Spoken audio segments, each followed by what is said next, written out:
Welcome. I'm Janelle Shires, Youth and Family Director here at the Center for Spiritual Living Seattle. Thank you for joining me today. I look forward to seeing you in person here at the center on Sundays at 11 o'clock for youth program. But if you're not in the area or can't come in for whatever reason, feel free to use these videos with your family as you see fit.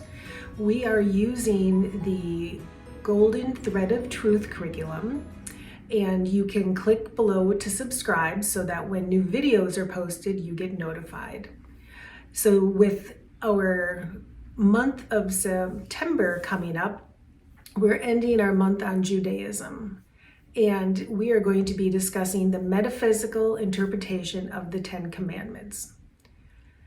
There's two ways to look at the Ten Commandments: the Bible story and the meaning behind the Bible story. So the commandments are a study of ourselves. The first five reflect the inner world, the spiritual world, world of thought, consciousness, getting our thought correct.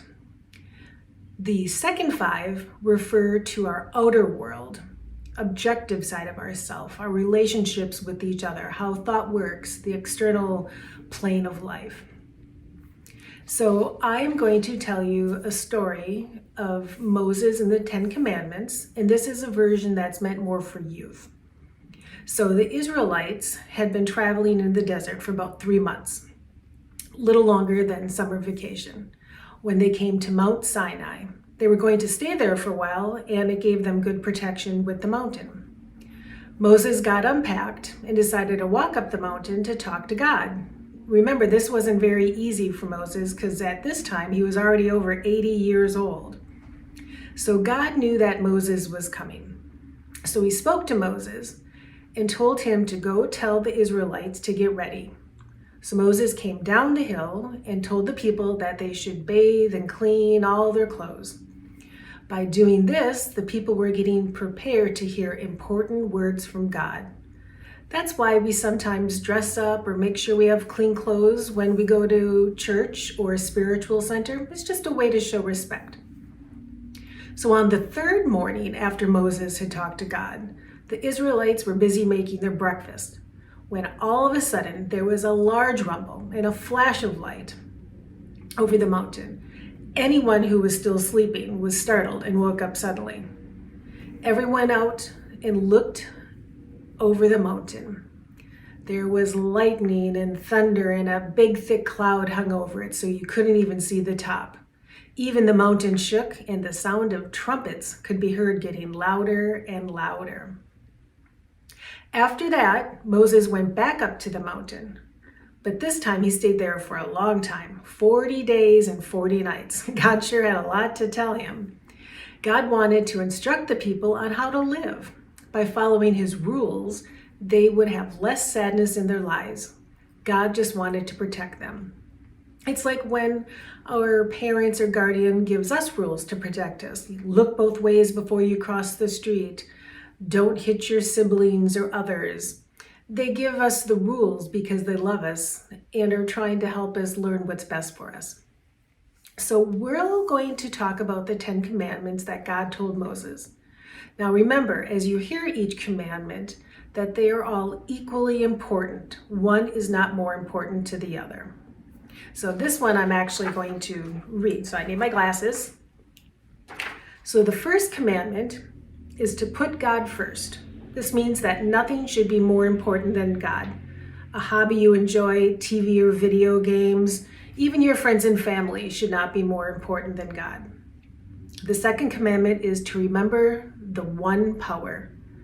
Whenever we give power to anything but God, we are giving that thing more importance than it deserves. This could be good, like money and friendship, or bad, anger and sadness.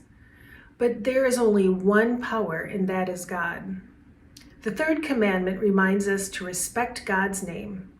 You use the name of God whenever you believe in something. What you really believe is in your God. And so when you believe in limitation, you are saying God is limited. That's not respecting God.